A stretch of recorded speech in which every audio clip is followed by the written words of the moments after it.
ઓમ શ્રી ગણેશાય નમઃ. જય શ્રી કૃષ્ણ મિત્રો. આજે તમારું હૃદય ધ્રુજી ઉઠે એવી વાર્તા કહેવા જઈ રહી છું. એક સોતેલી માએ તેની સોતેલી દીકરીને ફેંકી દીધી જંગલમાં, અને પછી એક વાંદરીએ તેને દૂધ પીવડાવીને કેવી રીતે મોટી કરી. ખૂબ જ સરસ મજાની હૃદયસ્પર્શી વાર્તા છે મિત્રો. પૂરા અંત સુધી સાંભળજો. રામ રાખે એને કોણ ચાખે, એ આ વાર્તામાં તમને સાંભળવા મળશે કે જ્યાં ભગવાનનો મહેરબાની છે, એની કૃપા છે, ત્યાં કોઈનો વાંકો વાળ પણ નથી થઈ શકતો. ખૂબ જ સરસ મજાની વાર્તા મિત્રો. પૂરા ધ્યાનથી મનથી સાંભળજો. વિડીયો સારો લાગે તો લાઈક અને શેર કરવાનું ભૂલશો નહીં, અને આ ચેનલને સબસ્ક્રાઈબ જરૂર કરી દેજો. ઓમ નમઃ શિવાય. ઓમ નમો ભગવતી વાસુદેવાય. શિવ શક્તિની જય. આજની વાર્તા ખૂબ જ દુઃખભરી છે, પ્રેરણાદાયક છે. એક સોતેલી માં જેને તેની સોતેલી છોકરીને જંગલમાં ફેંકી દીધી જેથી તેને જંગલી જાનવરો ખાઈ જાય, પણ ઈશ્વરની મહેરબાની તેને એક મૂંગી વાંદરીએ કેવી રીતે મોટી કરી. ચાલો સાંભળીએ આ હૃદયસ્પર્શી વાર્તા. એક ગામમાં એક ખેડૂત રહે. તેના લગ્નના ઘણા વર્ષ થઈ ગયા, પણ તેને કોઈ સંતાન થયા નહીં. માટે તેને સંતાન માટે તેને બીજા લગ્ન કર્યા. થોડા મહિના પછી ભગવાનની કૃપાથી તેને બીજી પત્ની દ્વારા એક દીકરી જન્મી. દીકરી જોવામાં બિલકુલ પરી જેવી હતી. એ ફૂલ જેવી દીકરીને પામીને તે ભગવાનને ધન્યવાદ કરે છે. એ પતિ પત્ની ખેડૂત દંપતી એ દીકરી સાથે ખુશ છે, અને તે ખેડૂત તેની દીકરીનું નામ પરી રાખે છે. હવે ખેડૂત તેની બીજી પત્નીને બહુ પ્રેમ કરવા લાગ્યો, પણ જે ખેડૂતની પહેલી પત્ની હતી એનાથી આ બધું સહન થતું નહીં. એ બહુ ઈર્ષા કરતી. એ ખેડૂતની દીકરીને તો જોઈ શકતી જ ન હતી. એટલી બધી ઝેર એને છોકરી પર આવતું. નાની એવી બાળક હતી તો પણ. છોકરી જ્યારે થોડી મોટી થઈ તો કાલી ઘેલી ભાષામાં ખેડૂતને તેના પપ્પાને પપ્પા પપ્પા કરીને કાલું ઘેલું બોલવા લાગી. આ સાંભળીને ખેડૂતની પહેલી પત્ની બળી જતી હતી. તેને જરા પણ ગમતું ન હતું. આવી રીતે એ ખેડૂતની દીકરી દુશ્મન બની ગઈ એની પહેલી સોતેલી માની. પરીની મા તો આખો દિવસ ઘરના કામકાજ કરતી, અને ખેડૂતની જે પહેલી પત્ની હતી તે તેના પતિ ખેડૂત સાથે ખેતરોમાં કામ કરવા જતી હતી. એક દિવસ ખેડૂતની પત્ની ખેતરમાં થોડા શાકભાજી લાવવા માટે જઈ રહી હતી. તેણે વિચાર્યું કે આજે તો પરી એકલી છે, ઘરમાં એકલી છે, કેમ કે તેની મા તો દુકાને સામાન લેવા માટે ગઈ છે. આ મોકો જોઈને ખેડૂતની પહેલી પત્નીએ પરીને ઉઠાવીને ખેતરમાં સાથે લઈ ગઈ. હવે એ વિચાર કરવા લાગી કે હું પરીને ખેતરમાં એકલી મૂકી દઈશ, જેથી તેને જંગલી જાનવરો ખાઈ જાય અને મારો છુટકારો આનાથી થઈ જાય. આમ વિચારીને તે ચાલતા ચાલતા એના ખેતરથી ઘણે દૂર નીકળી ગઈ, અને તેને એની સોતેલી દીકરીને તેડી હતી તેને જમીન પર ફેંકી પછાડી, અને પછી તરત જ ત્યાંથી ફેંકી અને ભાગી આગળ દોડવા લાગી. તેને જરા પણ એ નાની એવી દીકરી ઉપર દયા ન આવી. હવે એ નાની માસૂમ બાળકી ઝાડીઓમાં આમ તેમ ફરવા લાગી. હજી એ એટલું બધું ચાલી પણ નથી શકતી, કેમ કે હજી તો એ ઘણી નાની હતી. મિત્રો, કહેવાય છે ને કે બાળકમાં ભગવાનનું રૂપ હોય છે. બાળક ભગવાનનું રૂપ માને છે લોકો. આવી રીતે એ નાની બાળકીને પણ તેના ફાયદા નુકસાનનું કંઈ ભાન ન હતું. એ છોકરી નાની રડતા રડતા જંગલમાં સૂઈ ગઈ. જ્યારે એની આંખ ખુલી તો એ પપ્પા પપ્પા કરીને તેના પિતાને બોલાવા લાગી, અને ભૂખથી તડપવા લાગી. ઊભી થઈ અને ચાલવા લાગી. ચાલતા ચાલતા એ ઘોર ઘટાદાર જંગલ વચ્ચે પહોંચી. એક ઝાડ પર એક વાંદરી તેના બચ્ચા સાથે ત્યાં રહેતી હતી, અને એ જ ઝાડની બીજી બાજુ એક ઝૂંપડી બનેલી હતી જેમાં એક સાધુ બાબા રહેતા હતા. પણ એ સમયે એ સાધુ મહારાજ ભિક્ષા માંગવા માટે ક્યાંક બહાર ગામ ગયેલા હતા, અને એ વાંદરી પણ એ સાધુ બાબા પાસે જ રહેતી હતી. સાધુ એ વાંદરીની બહુ સંભાળ રાખતા હતા, વાંદરીને ખૂબ જ દેખરેખ કરતા હતા. જ્યારે એ વાંદરીએ નાની એવી આ માસૂમ છોકરીને રડવાનો અવાજ સાંભળ્યો તો તે વાંદરી તેને જોઈ અને તેને તેડી લીધી. પણ એ બાળકી માં કરીને રડવા લાગી. પછી એ વાંદરીએ ફટાફટ ઝાડોમાંથી ફળો તોડ્યા અને તેનો રસ નીકાળીને એ નાની એવી બાળકીને પીવડાવ્યો. છોકરી રસ પીને થોડી શાંત થઈ. એની ભૂખ શાંત થઈ. માની જેમ એ છોકરીને પંપાળવા લાગી, માથા ઉપર હાથ ફેરવવા લાગી, ગાલ પર હાથ ફેરવવા લાગી અને વહાલ કરવા લાગી. જેમ એક મા પોતાના બાળકને પ્રેમ કરે છે તેવી જ રીતે એ છોકરીને માના જેવો પ્રેમ એ વાંદરી કરવા લાગી. મા જેવા ખોળાનું એને સુખ મળવા લાગ્યું, અને વાંદરીના ખોળામાં સૂઈ ગઈ. વાંદરીએ ઘણા દિવસ સુધી એ છોકરીની સારી રીતે માની જેમ સંભાળી લીધી. ભૂખ, તરસ, ઊંઘ એક માની જેમ એને સંભાળ્યું. એવામાં જે સાધુ ભિક્ષા માંગવા ગયા હતા બહાર, તે પાછા અમુક સમય પછી તે પાછા એની કુટિયામાં આવ્યા તો તેમણે જોયું કે વાંદરીના ખોળામાં બહુ સુંદર એક નાની એવી પ્યારી એવી મનુષ્યની છોકરી છે. આ જોઈ સાધુ મહારાજ વિચારવા લાગ્યા કે આ કોણ હશે. મહારાજે જલ્દીથી તેને ખોળામાં લઈ લીધી, તેડી લીધી અને તેને લઈને ઝૂંપડીમાં ચાલ્યા ગયા. પછી એ દીકરીને તેનું નામ પૂછ્યું, પણ એ છોકરી ઘણી બધી નાની હતી અને કંઈ સમજણ જ નહોતી હતી, હરખું બોલી પણ નથી શકતી, હજી એટલું બોલતા શીખી પણ ન હતી, તો એ શું કહી શકે. સાધુ બાબા વિચારવા લાગ્યા, ખબર નહીં આ કોની દીકરી હશે અને ક્યાંથી આવી છે. પછી સાધુ પ્રેમથી એ દીકરીનું ધ્યાન રાખવા લાગ્યા. તેમણે તે દીકરીનું નામ ઉજાલા રાખ્યું. એ છોકરી ઇન્દ્રની અપ્સરાઓ જેવી સફેદ રૂપાળી રૂપનો અંબાર હતી. હવે એ છોકરી તે ઝૂંપડીમાંથી બહાર નીકળીને રોજ વાંદરીના બચ્ચા સાથે રમતી અને એ વાંદરી સવાર સાંજ પ્રેમથી એ છોકરીની સંભાળ લેતી હતી. વાંદરી સાધુ બાબાનું ધ્યાન તો રાખતી જ હતી, પણ એ છોકરીનું પણ ધ્યાન રાખતી. તેને ફળોનો રસ પીવડાવે, ક્યારેક પોતાનું દૂધ પણ પીવડાવે, ક્યારેક ગાયનું દૂધ પીવડાવતી, કેમ કે તે સાધુ મહારાજ પાસે એક ગાય પણ હતી. જ્યારે એ છોકરી 6 વર્ષની થઈ તો એ સાધુ બાબાને બાબા કરીને બોલાવતી અને એ વાંદરીની જે પોતાની માની એ છોકરી છે એ વાંદરીને પોતાની માં જ સમજતી હતી, કારણ કે તે તેના ખોળામાં જ મોટી થઈ હતી. સાધુ બાબા જ્યારે ભગવાન ભોળાનાથની પૂજા પાઠ કરતા તો તે ઉજાલા પણ તેની પાસે બેસીને ભગવાન ભોળાનાથની પૂજા પાઠ કરતી. જ્યારે મંત્ર ભણે તો એ મંત્ર પણ બોલતી. તે સાધુ બાબાને ઉજાલાને બહુ સારા સંસ્કાર આપ્યા હતા. બાબાએ બહુ સારી રીતે એને મોટી કરી, સારા સંસ્કાર આપ્યા. હવે એ ઉજાલા 15 વર્ષની થઈ ગઈ. આમને આમ હવે તો ઉજાલા પહેલા કરતાં પણ વધારે સુંદર અપ્સરા જેવી દેખાતી હતી. જંગલમાં રહેતા જાનવર, પશુ, પક્ષી એના મિત્ર બની ગયા હતા. વાંદરી ઉજાલાને જંગલમાંથી સૂકા લાકડા લાવીને આપતી અને ઉજાલા સાધુ બાબા, વાંદરી અને પોતાના માટે જમવાનું બનાવતી હતી. એક દિવસ સાધુ બાબા ઉજાલાને કહે છે, બેટા, મારે બીજા શહેરમાં ભિક્ષા માંગવા માટે જવું પડશે. જો તારા માટે મેં કુટિયામાં બધી જ વ્યવસ્થા કરી દીધી છે, બધા સામાનની બધી જ વસ્તુની વ્યવસ્થા કરી છે. તારે આ કુટિયા છોડીને ક્યાંય બહાર જવાનું નથી. આ વાંદરી તારી સાથે રહેશે અને તારી દેખરેખ માટે તેને મૂકીને જાઉં છું. આ તને જંગલમાંથી લાકડા પણ લાવીને આપશે અને નદીમાંથી પાણી પણ ભરીને આપશે. બસ તું કુટિયામાંથી બહાર નીકળતી નહીં, કુટિયામાં જ ખાવાનું બનાવજે. અને વાંદરી બહાર તો બિલકુલ ના નીકળતી. વાંદરી તારી સાથે રહેશે, પણ તું કુટિયાની બહાર તો બિલકુલ ન જતી. મિત્રો, આટલું કહીને તે સાધુ બાબા ભિક્ષા માંગવા માટે બહાર ગામ ચાલ્યા ગયા. હવે ઉજાલા અને વાંદરી એક કુટિયામાં રહે છે. ઉજાલા સાધુ મહારાજની જેમ જ એ કુટિયામાં બેસીને ભોળાનાથની પૂજા પાઠ કરતી અને તેની આસપાસ વાંદરી અને વાંદરીના બચ્ચા તેના મંત્રો સાંભળતા. રાત્રે જ્યારે ઉજાલા જમવાનું બનાવે ત્યારે પૂજા પાઠ કરવાનો સમય થઈ જાય છે. જ્યારે ઉજાલા ભગવાન ભોલાનાથની પૂજા પાઠ કરવામાં વ્યસ્ત હતી તો વાંદરીના એક બચ્ચાએ બધું જ જમવાનું ખરાબ કરી દીધું. ઉજાલાએ પૂજા પાઠ કરતા પહેલા જમવાનું બનાવી લીધું હતું તો વાંદરીના બચ્ચાએ બધું ખાયું અને ખરાબ કર્યું. જ્યારે ઉજાલાની પૂજા પૂરી થઈ તો એણે જોયું કે વાંદરીના બચ્ચાએ બધું જ જમવાનું ખરાબ કરી દીધું છે અને ખાઈ પણ ગઈ છે. જ્યારે ઉજાલા પૂજા પાઠ કરીને રસોઈમાં આવી તો જોયું કે બચ્ચાએ બધું જ જમવાનું ખરાબ કરી દીધું છે. તો ઉજાલા એ બચ્ચાને બોલવા લાગી, ખીજાવા લાગી કે તું બહુ જબરો છે, બહુ ખરાબ છે, બધું જ ખાવાનું એકલો ખાઈ ગયો અને ખરાબ કરી દીધું, બીજાનો તને જરા પણ વિચાર ન આવ્યો. ઉજાલાએ તેને હળવેથી એક થપ્પડ મારી તો બચ્ચાને ફરી બહુ ગુસ્સો આવ્યો તો એણે એ બચ્ચાએ સળગતા ચૂલામાં પાણી નાખી દીધું, ચૂલો ઓલવી નાખ્યો. હવે ઉજાલા આ જોઈ ફરી હેરાન થઈ અને વિચારવા લાગી કે હવે હું આ ચૂલો કેવી રીતે સળગાવીશ. આમ તો ચૂલો સળગાવવામાં આખો દિવસ વીતી ગયો. આમ ઉજાલા પોતે ભૂખી રહી અને વાંદરીના બચ્ચા પણ આખો દિવસ ભૂખ્યા રહ્યા. હવે એ બચ્ચું પસ્તાઈ રહ્યું હતું કે મેં ચૂલો ઓલવી નાખ્યો અને મારા કારણે બધાને ભૂખ્યું રહેવું પડ્યું. છેવટે ઉજાલા કુટિયામાંથી બહાર નીકળી અગ્નિ એટલે કે દેતવા શોધવા માટે.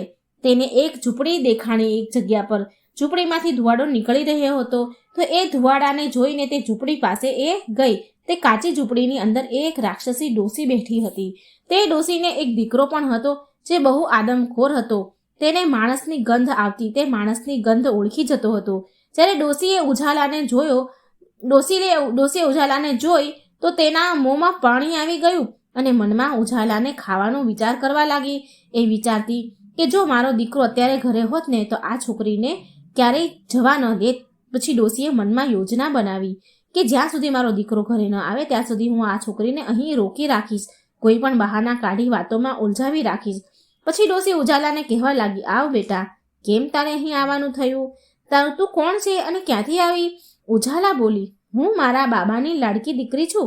એ બહુ સારા છે અને તે અત્યારે દૂર ગામ ભિક્ષા માંગવા માટે ગયા છે અને હું ઘરે એકલી છું. વાંદરીના બચ્ચા બહુ તોફાની છે, તેણે ચૂલામાં પાણી નાખ્યું અને આગ ઓલવી નાખી, માટે હું અગ્નિ લેવા આવી છું. મને થોડા દેતવા આપો, અગ્નિ આપો, જેથી અમે જમવાનું બનાવી શકીએ. પછી એ ડોસી બોલી, બેટા, હું તને દેતવા તો આપીશ, પણ બદલામાં તારે પણ મારું કામ કરવું પડશે. એ વૃદ્ધ ડોસીમાં એને એવું કહે છે કે હું વૃદ્ધ થઈ ગઈ છું અને મારાથી ઘરના કામ થતા નથી, માટે મારો દીકરો હમણાં આવશે, તે ભૂખ્યો હશે. પેલી જો સાઈડમાં બાજુમાં બાજરી પડી છે ને, તે દળીને લોટ બનાવી દે, બાજરી દળી દે. ઉજાલાએ એમ જ કર્યું. જલ્દી બાજરી દળી અને ડોસી પાસે પાછી આવીને બોલી કે બાજરી તો દળી નાખી, મેં લોટ બનાવી દીધો, હવે મને જલ્દી અગ્નિ આપો જેથી હું મારા ઘરે જાઉં. ડોસી બોલી કે બેટા, તું કેટલી સારી છો અને જો મારા ઘરનું કામ મારું ઘર કેટલું ખરાબ છે અને મારામાં એટલી શક્તિ નથી કે હું કામ કરી શકું. તું તો જવાન છે ને, મારું ઘર થોડું સાફ કરી દે ને. ઉજાલાએ જલ્દી સાવરણી પકડી અને પૂરા ઘરની સફાઈ કરી અને એ ડોસી વારંવાર બહાર જોતી રહી કે મારો દીકરો ક્યારે આવે. વિચારતી હતી કે આજુ મારો દીકરો કેમ જલ્દી નથી આવી રહ્યો, હવે હું કેટલા બહાના કાઢીને આ છોકરીને રોકી રાખું. એટલામાં તો ઉજાલા ફરી ડોસી પાસે આવી કહેવા લાગી, માજી, મેં તમારા બધા કામ કરી દીધા, હવે તો મને અગ્નિ આપો, દેતવા આપો, જેથી હું મારા ઘરે જાઉં. ડોસી બોલી, બેટા, તે તો મારું બધું જ કામ કરી દીધું, બસ મારું એક કામ કરી દે. હજી પાસે કૂવો છે, એમાંથી તું પાણી ભરીને આવ, પાણી ભરી દે. ઉજાલાએ જલ્દીથી ઘડો લીધો અને પાણી ભરીને આવી. પછી ડોસીને કહે છે, માજી, હવે તો હું પાણી ભરીને પણ આવી ગઈ અને હવે હું ઘરે જઈને જ રહીશ. મારે ઘણું મોડું થઈ ગયું છે. તમારે મને દેતવા આપવા હોય તો આપો, નહીં તો કંઈ નહીં, હું તો જાઉં છું. ડોસી બોલી, બેટા, તું કેવી વાત કરે છે? તું તો બહુ સારી છે. લે, આ દેતવા લઈ જા અને એક મુઠ્ઠી બાજરો પણ જતા જતા લેતી જજે.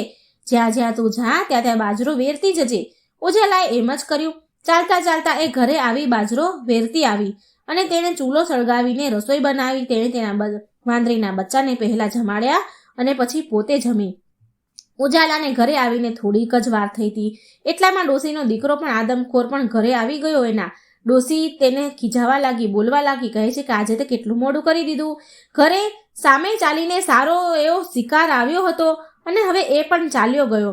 જો તને થોડા જ્યાં મેં એક યોજના કરી છે, મેં તેને થોડા બાજરીના દાણા આપ્યા હતા, તેને એક દાણો વેરવાનો કીધો હતો, બાજરી વેરતા જવાનું કીધું હતું. તે છોકરીનો શિકાર તને મળી જશે જો તું એ બાજરીને શોધતો એ બાજરીના દાણા જ્યાં પૂરા થાય ત્યાં સુધી તું જઈશ. જ્યાં જ્યાં બાજરીના દાણા વેરાયેલા હોય તેની પાછળ જા. હવે એ ડોસીનો દીકરો બાજરીના દાણા શોધતો અંતે એ છોકરીની ઝૂંપડી સુધી આવ્યો. બાજરીના દાણા જંગલના ઝાડ પાસે પૂરા થયા. ત્યાં તેને જોયું તો એક કુટિયા દેખાઈ. તેણે કુટિયાનો દરવાજો જોરથી ખખડાવ્યો અને બોલવા લાગ્યો કે બેટા, ખોલ દરવાજો, હું તારો બાબા છું, જો હું તારા માટે શું લઈ આવ્યો છું. પણ ઉજાલા જમીને સૂઈ ગઈ હતી, તેને દરવાજો ખખડાવવાનો અવાજ આવ્યો નહીં. હવે એ આદમખોર રાક્ષસ બહુ ક્રોધમાં આવ્યો અને ગુસ્સાથી જોરથી દરવાજાને તોડવા લાગ્યો, પછાડવા લાગ્યો. પણ એ દરવાજો તૂટ્યો નહીં, કારણ કે એના દરવાજા લોઢાની શીખોથી મજબૂત બનેલા હતા. એ રાક્ષસની એક આંગળી તૂટીને એ લોઢાના દરવાજામાં ફસાઈ ગઈ અને રાક્ષસ હતો ઝેરી, એટલે રાક્ષસથી દરવાજો તૂટ્યો નહીં, એ ત્યાંથી ચાલ્યો ગયો. સવાર પડી ત્યારે ઉજાલાએ કુટિયાનો દરવાજો ખોલ્યો તો આ આદમખોરની આંગળી કપાઈને દરવાજામાં ફસાઈ હતી. તો તેનો નખ ઉજાલાના હાથમાં વાગ્યો, હાથમાં એનો નખ ફસાઈ ગયો, ઊંડો ચૂભી ગયો. ઉજાલા ચીસો પાડવા લાગી. ધીમે ધીમે એ નખનું ઝેર ઉજાલાના શરીરમાં ફેલાવા લાગ્યું અને તે બેભાન થઈને ત્યાં પડી ગઈ. હવે વાંદરી અને તેના બચ્ચા આજુબાજુ બેસીને રડવા લાગ્યા. વાંદરી ઉજાલાનું માથું દબાવે, ક્યારેક પગની માલિશ કરે, ઘસે, પણ ઉજાલા ભાનમાં આવે નહીં. એટલામાં તો બહાર ઘોડા ઉપર સવાર અમુક લોકો આવ્યા. એમાંથી એક રાજા પણ હતો અને બાકીના એના મંત્રી અને દરબારના જે મંત્રીઓ હતા એ હતા દરબારીઓ. એ શિકાર કરવા માટે નીકળ્યા હતા. રાજાએ એના મંત્રીને હુકમ દીધો કે અહીં જ તંબુ લગાવવામાં આવે. રાજાની નજર ત્યાં ઝૂંપડી ઉપર પડી તો તેણે મંત્રીને કહ્યું કે આ કુટિયાની અંદર જઈને જુઓ કે આ અંદરથી કેવી દેખાય છે. જ્યારે રાજાનો મંત્રી કુટિયામાં ગયો તો એને જલ્દી બહાર આવ્યો. રાજાએ પૂછ્યું શું થયું? તો એણે કહ્યું કે ઝૂંપડીનો દરવાજો તો પહેલેથી જ ખુલ્લો છે અને અંદર એક બહુ ખૂબ સુંદર છોકરી બેભાન પડી છે અને તેની બાજુમાં એક વાંદરી બેઠી છે અને તે બહુ રડી રહી છે. રાજા આ સાંભળીને ચોંકી ગયો અને તેને રસ પડ્યો કે હું જાતે જ જઈને જોઉં કે અંદર શું છે અને તે વાત શું છે. રાજાએ મંત્રીને હુકમ દીધો કે એ છોકરીને ઝૂંપડીમાંથી બહાર નીકાળવામાં આવે. જ્યારે એ છોકરીને બહાર નીકાળવામાં આવી તો રાજાએ તેના ધબકારા સાંભળ્યા તો ખબર પડી કે આ હજી છોકરી જીવતી છે અને છોકરી તો અત્યંત સુંદર છે. તો રાજાની નજર એની હથેળીમાં પડી તો એણે જોયું કે તેના હાથમાં એક ખતરનાક નખ ફસાયેલો છે, વાગેલો છે. તો તેણે તરત જ એ છોકરીની હથેળીમાંથી નખને નીકાળ્યો અને તરત જ એ છોકરી ઊભી થઈ ભાનમાં આવી. રાજા બોલ્યા કે હું આ રાજ્યનો રાજા છું અને મેં તારો જીવ બચાવ્યો છે. રાજા બોલ્યા કે તું કોણ છે અને અહીં એકલી કેમ રહે છે અને આ વાંદરી સાથે તારો શું સંબંધ છે જે બહુ રડી રહી હતી તારા માટે? છોકરીએ બોલી, મહારાજ, હું એકલી ક્યાં છું? હું એક સાધુ બાબાની લાડકી દીકરી છું અને આ વાંદરી એ મારા બાળપણની સાથી છે. મારા બાબા ભિક્ષા માંગવા માટે દૂર ગામ ગયા છે, જલ્દી જ પાછા આવી જશે. રાજા કહે છે તો તું તો હદથી વધારે સુંદર છે, બહુ સુંદર છે. જો તારી ઈચ્છા હોય તો હું તને મારા મહેલમાં લઈ જઈ શકું છું અને તારા બાબાને પણ આપણે ત્યાં જ બોલાવી લઈશું. આ વાંદરી માટે પણ શાનદાર કુટિયાની વ્યવસ્થા કરીશ. બસ તું મારી સાથે ચાલ, કેમ કે એક છોકરીને જંગલમાં રહેવું ખતરનાક સાબિત થઈ શકે છે. ઉજાલા માની ગઈ. જ્યારે રાજા ઉજાલા અને તેની સાથે વાંદરીને લઈને મહેલમાં પહોંચ્યા તો રાજાની માં કહેવા લાગી, બેટા, તું આ છોકરીને ક્યાં સંબંધથી અહીં લઈને આવ્યો છે? આમ તો લોકો બહુ વાતો કરશે, તું એવું કર, આની સાથે લગ્ન કરી લે. આ છોકરીની ઇજ્જત અને માન સન્માન પણ જળવાઈ જશે. પછી થોડા જ દિવસમાં રાજાએ ઉજાલા સાથે વિવાહ કરી લીધા. હવે ઉજાલા રાજાની રાણી બની ગઈ. એ રાજાને પહેલા પણ એક રાણી હતી. રાજાને ઉજાલા સાથે બહુ પ્રેમ થઈ ગયો હતો. તે તેની બહુ સંભાળ રાખતા. તેણે તેની સંભાળ માટે એક દાસી પણ રાખી હતી. એ દાસી વૃદ્ધ માં હતા. એ ઉજાલાને બહુ સારી રીતે રાખતા. ઉજાલાને પણ એ માજી બહુ ગમતા, કેમ કે એ દાસી ઉજાલાની દીકરીની જેમ પ્રેમ કરતી હતી. એક દિવસ એ ડોસી એ માજી ઉજાલાને કહે છે, બેટા, જરા તારી સોતનથી બચીને રહે છે. એ બહુ હોશિયાર ને ચાલાક છે. એ તને હાનિ પહોંચાડી શકે છે, તને કંઈ નુકસાન કરી શકે છે. ઉજાલા બોલી, માજી, આવું ન વિચારો. એ તો મને બહેનની જેમ પ્રેમ કરે છે અને એ પણ રાજમહેલની રાણી છે, હું પણ રાણી છું. તો એ મારાથી શું કામ ઈર્ષ્યા કરે? ડોસી બોલ્યા નહીં કંઈ, ખાલી માથું હલાવ્યું. હવે ઉજાલા ઘણી વાર તેની સોતનના રૂમમાં, એના કક્ષમાં જતી અને તેની સાથે વાતો પણ કરતી. તેની સોતન બહુ તેજ અને ચાલાક હતી. એને એની સાથે ઈર્ષ્યા હતી. એ જરા પણ જતાવા નથી દેતી. એને ઈર્ષ્યા છે એવું જરા પણ દેખાવા ન દેતી. એક દિવસ તે બંને મહેલની બહાર ઊભી હતી, ઉજાલા સાથે. તેની વાંદરી પણ હતી. ઉજાલાની સોતન કહેવા લાગી, ઉજાલા, તું બહુ સુંદર છે અને જ્યારે ઘરેણાં પહેરે છે ને તો એનાથી વધારે સુંદર લાગે છે તું. નદી પાસે જઈને તારો પડછાયો તો એકવાર જો તો ખરા એકવાર કે તું કેટલી સુંદર લાગી રહી છો. ઉજાલા એની સોતન સાથે નદીએ જવા લાગી તો વાંદરી તેના સાડીના પાલવને પકડીને ખેંચવા લાગી, જેમ કે તે ઉજાલાને રોકવા માંગતી હોય કે તેની સાથે ન જા. પણ ઉજાલાને એની આવી હરકતથી ક્રોધ આવ્યો. તેણે ઝાટકો મારીને પાલવ છોડાવ્યો અને કહેવા લાગી, શું છે તારે? ક્યારેક તો મારો પીછો છોડી દે. અને પછી બંને એક નદી કિનારે ચાલવા લાગી, બંને રાણીઓ. ઉજાલા હવે નદીના પાણીમાં બિલકુલ સામે ઊભી રહીને પાણીમાં પોતાને જોઈ ખુશ થઈ રહી હતી. એટલી વારમાં ઉજાલાની સોતન તેને એ નદીમાં ધક્કો મારી દે છે. ઉજાલાને તરતા આવડતું ન હતું. ઉજાલા ચીસો પાડવા લાગી જોર જોરથી અને ઉજાલાની સોતન ત્યાંથી ભાગીને મહેલમાં આવી ગઈ. રાજા ત્યારે પાછા આવ્યા તો ઉજાલાને શોધવા લાગ્યા. જ્યારે તેને ઉજાલા ક્યાંય મળી નહીં તો એ મોટી રાણીના કક્ષમાં આવ્યા અને પૂછવા લાગ્યા કે મારી ઉજાલા ક્યાં છે? મને લાગે છે કે એની સાથે તે કંઈક ખોટું કર્યું છે. રાણી બોલી, મહારાજ, મેં તેની સાથે કંઈ નથી કર્યું. જરૂર આ વાંદરી હશે જે ઉજાલા સાથે એણે કંઈક કર્યું હશે, કારણ કે આ વાંદરી હરેક સમયે હરેક પલે તેની સાથે જ ફરતી હોય છે. રાજાને એ વાંદરી પર ક્રોધ આવ્યો અને તે મંત્રીને કહીને વાંદરીને જંજીરમાં બાંધીને કેદ કરાવવાનો એને હુકમ આપ્યો. વાંદરીને કેદ કરી દીધી. રાજાને ક્યાંય ચેન પડતું ન હતું. એ ગાંડાની જેમ પાગલોની જેમ ઉજાલાને શોધતો હતો. રાજા ન ખાય ન પીવે, એક રૂમમાં પોતાને બંધ કરીને બેસી જતો. એકવાર રાજા એ નદી પાસેથી નીકળે છે તો નદીમાં એક કમળનું મોટું ફૂલ ઉગ્યું હતું જે અન્ય ફૂલોથી અલગ હતું. રાજાની નજર જ્યારે એ ફૂલ ઉપર પડી તો તેને એમાં પણ ઉજાલાનો ચહેરો નજર આવી રહ્યો હતો. જ્યારે રાજા ફૂલની નજીક ગયા તો એ ફૂલે રાજાને રામ રામ કર્યા. રાજા ફૂલ સાથે વાતો કરવા લાગ્યા, કેમ કે તે એવું કહે છે કે મને તું મારી ઉજાલાની યાદ અપાવે છે, એ પણ તારી જેમ સુંદર અને નાજુક હતી. હવે રાજા રોજ એનું મન લગાવવા માટે એ નદીના ફૂલ પાસે આવીને બેસીને વાતો કરતા. મોટી રાણીને જ્યારે આ શક પડ્યો, આવી ખબર પડી તો એ ફરીથી ગુસ્સામાં આવી અને એણે એક સૈનિકને હુકમ આપ્યો કે નદી વચ્ચે જે મોટું ફૂલ ઉગ્યું છે એને જડ મૂળમાંથી કાપી નાખો અને ફેંકી દો. સૈનિકોએ એવું જ કર્યું. જ્યારે રાજા બીજે દિવસે નદી કિનારે પહોંચ્યા તો તેને ફૂલ ન દેખાયું, કેમ કે એ ફૂલ સૈનિકોએ કાપીને ફેંકી દીધું હતું. પણ ત્યાં જ એક સફરજનનું ઝાડ ઉગ્યું અને એ બહુ સુંદર હતું અને તેમાં સુંદર ફૂલ આવેલા હતા અને તેમાં અચાનકથી બહુ મોટું સફરજન ઉગ્યું જે અન્ય સફરજનો કરતાં ઘણું મોટું હતું. લોકો દૂર દૂરથી એ સફરજનને જોવા આવતા હતા, પણ એને કોઈ તોડી શકતું ન હતું, કેમ કે એ રાજાના ઇલાકામાં હતું. આ બાજુ ખેડૂતની પહેલી પત્નીને ઘરેથી નીકાળી દીધી હતી ખેડૂત અને તેની બીજી પત્નીએ તેની દીકરીનું નામ પરી રાખ્યું હતું. તેની યાદમાં એ રોજ રડતા હતા. તેમને ભગવાને એક દીકરો પણ આપી દીધો હતો, પણ છતાં પણ એ પરીની યાદ એમને બહુ જ આવતી હતી. એક દિવસ ખેડૂતની પત્ની ખેતરમાં જઈ રહી હતી ત્યારે થાકી તો એણે વિચાર્યું કે આ ઝાડ નીચે સૂઈ જાઉં થોડી વાર અને આરામ કરી લઉં. તેના હાથમાં એક ટોપલી હતી, બાજુમાં મૂકી અને ત્યાં સૂઈ ગઈ. જ્યારે તેને આંખ વીંચી તો એ ઝાડનું મોટું જે સફરજન હતું એ તૂટીને એક ટોપલીમાં પડ્યું. જ્યારે એ ઊંઘમાંથી ઉઠી તો ડરી ગઈ. એ વિચારવા લાગી કે હે ભગવાન, હવે શું કરું? જો કોઈ આ જોઈ લીધું આ સફરજન આ ટોપલીમાં છે તો મને ચોર સમજશે બધા અને રાજા મને કેદ કરી દેશે.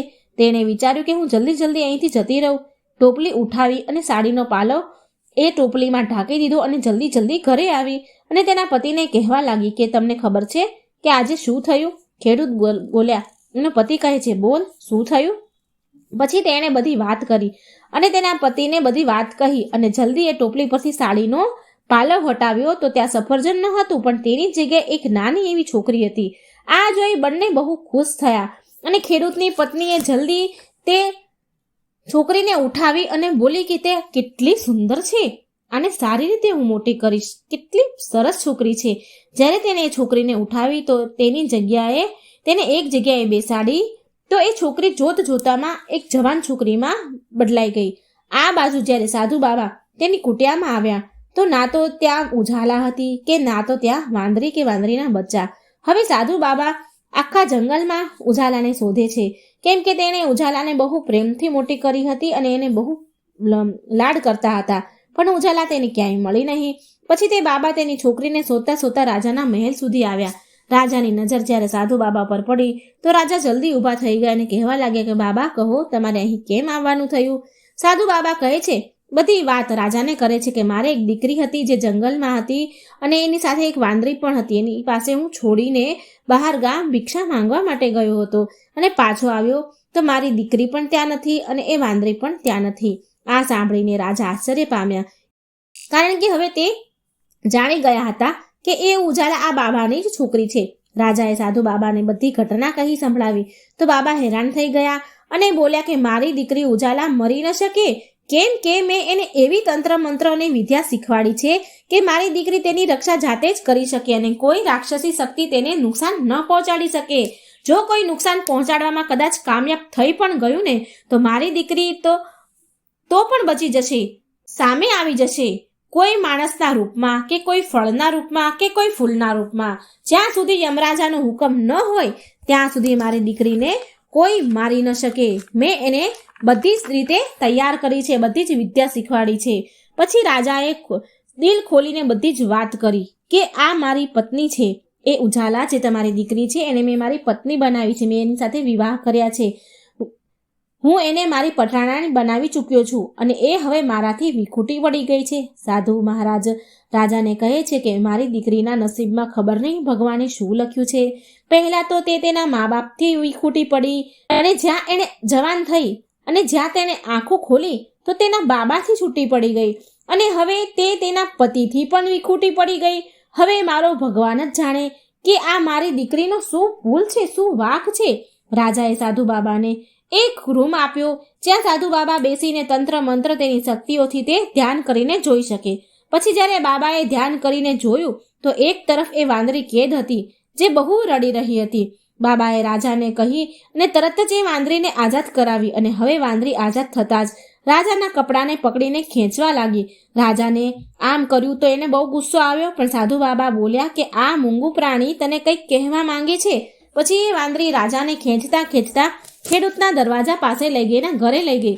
ખેડૂતના દરવાજા પાસે પાણીનો એક કૂવો હતો જ્યાં એક છોકરી પાણી ભરી રહી હતી. રાજાએ ધ્યાનથી જોયું તો એને એ છોકરી ઉજાલા જેવી દેખાઈ રહી હતી.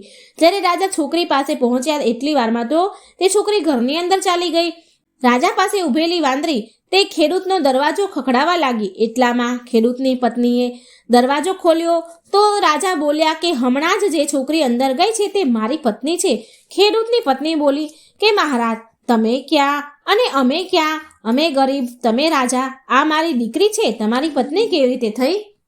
રાજા નારાજ થઈને ઉદાસ થઈને પાછા વળ્યા, પણ વાંદરી તેના ઘરમાં ઘૂસી ગઈ. જ્યારે તેણે અંદર જઈને જોયું તો ઉજાલા એક રૂમમાં બેઠી બેઠી રડતી હતી. તો તેણે વાંદરીને ઓળખી લીધી અને તે તરત જ ગળે લગાડી અને બંને વાંદરી અને ઉજાલા બહુ રડ્યા અને ખેડૂતની પત્નીને એટલે કે ઉજાલાની માને ઉજાલાએ બધી જ વાત કરી કે મારી માં ઘરના કામકાજ કરતી હતી અને મારી સોતેલી માં ખેતરના કામ કરતી હતી. એક દિવસ મારી સોતેલી માએ મને ઉઠાવી અને લઈ જઈને મને જંગલમાં ફેંકી દીધી. પાછું વાળીને પણ ન જોયું. હું રડતી રહી, આમ તેમ ભટકતી રહી અને ભૂખી તરસી તડપતી રહી. પછી મને આ જ વાંદરીએ સહારો આપ્યો અને મારી મા બનીને મને મોટી કરી છે. મને ફળોનો રસ નીકાળીને પીવડાવીને, ક્યારેક એનું પોતાનું દૂધ પીવડાવીને મારી ભૂખ શાંત કરતી હતી અને સ્વયં પોતાનું દૂધ પણ મને પીવડાવતી અને મારું પેટ ભરતી હતી. પછી મારી પાસે એક સાધુ બાબા આવ્યા અને તેણે મને કુટિયામાં લઈ ગયા અને મારા પિતાને બનીને મને પાળવા લાગ્યા, મને મોટી કરવા લાગ્યા. અને આ વાંદરી પણ એ સાધુ બાબાની પાસે જ રહે છે. એ મારા બાબા પણ મને શોધી રહ્યા હશે. એ મને ઘરે મૂકીને બહાર ગામ ભિક્ષા માંગવા માટે ગયા હતા. મને બાબાની બહુ યાદ આવે છે. જ્યારે મારી સાથે જંગલમાં ઘટના ઘટી તો એક રાજાએ મારો જીવ બચાવ્યો. ઉજાલાની મા બોલી કે આનો મતલબ છે કે રાજા હમણાં આવ્યા હતા એ બરાબર કહી રહ્યા હતા, સાચું જ કહેતા હતા કે તું એની રાણી છે અને મારી દીકરી છો. ખેડૂતની પત્ની તેને ગળે લગાવીને ખૂબ રડી. એને ખબર પડી ગઈ કે આ જ મારી દીકરી છે અને કહેવા લાગી કે બેટા શું તું મહેલમાં પાછી જવા માંગે છે? તો ઉજાલા બોલી જો રાજાને હવે એમ ખબર પડશે કે હું એક સાધારણ ખેડૂતની પત્ની છું, સાધારણ ખેડૂતની દીકરી છું, તો શું એ મને રાણી બનાવશે ખરી, સ્વીકારશે ખરી? આમ વાત ચાલી જ રહી હતી કે એટલામાં દરવાજો ખખડ્યો અને દરવાજો ખોલ્યો તો એ સાધુ બાબા અને સાથે રાજા ઊભા હતા. જ્યારે ઉજાલાએ સાધુને જોયા તો એ દોડીને બાબાને ગળે લાગી અને જોર જોરથી રડવા લાગી. બોલી કે બાબા મને તમારી બહુ યાદ આવતી હતી, હું તમારા વિના રહી નથી શકતી. સાધુ બાબાએ દીકરી પર હાથ મૂક્યો અને બોલ્યા કે દીકરી તો સાસરે જ સારી લાગે જો તારો પતિ તને લેવા આવ્યો છે. રાજા ઉજાલાની નજીક આવ્યા અને કહેવા લાગે કે મારી પ્રિય રાણી, મેં તને અંતે તારી લાડકી વાંદરીના માધ્યમથી શોધી જ લીધી. ઉજાલા બહુ ખુશ થઈ. રાજા હવે ઉજાલાને લઈને મહેલમાં પહોંચ્યા અને સૌથી પહેલા રાજ દરબારમાં એક બેઠક બોલાવી અને એ બેઠકમાં મંત્રી અને રાણી અને સૈનિકો પણ હતા. રાજા બોલ્યા મારી આ જે મોટી રાણી છે એ ધોખેબાજ છે, દગાબાજ છે અને કપટી નીકળી. મેં તેને બહુ પ્રેમ કર્યો, એણે મારી આંખોમાં ધૂળ નાખી. આને કડકથી કડક સજા આપો. રાજાએ બહુ કોડા મરાવ્યા સૈનિકો જોડે તેની રાણીને, મોટી રાણીને, અને તેને કાલ કોઠરીમાં બંધ કરી દીધી. પછી ઉજાલા તેના પિતા સમાન સાધુ બાબાને મહેલમાં લઈ અને વાંદરીને પણ તેની સાથે રાખી અને હવે બધા હળી મળીને રાજી ખુશીથી જીવન જીવવા લાગ્યા. આ વાર્તા મિત્રો તમને કેવી લાગી કમેન્ટ બોક્સમાં એકવાર જરૂર કહેજો. રામ રાખે એને કોણ ચાખે આ વાર્તામાં સાબિત થયું. એ છોકરીને જીવન દાન મળ્યું. તો મિત્રો ચેનલને સબસ્ક્રાઇબ કરજો, વિડીયો લાઇક અને શેર કરજો. જય શ્રી કૃષ્ણ, રાધે રાધે, થેન્ક યુ.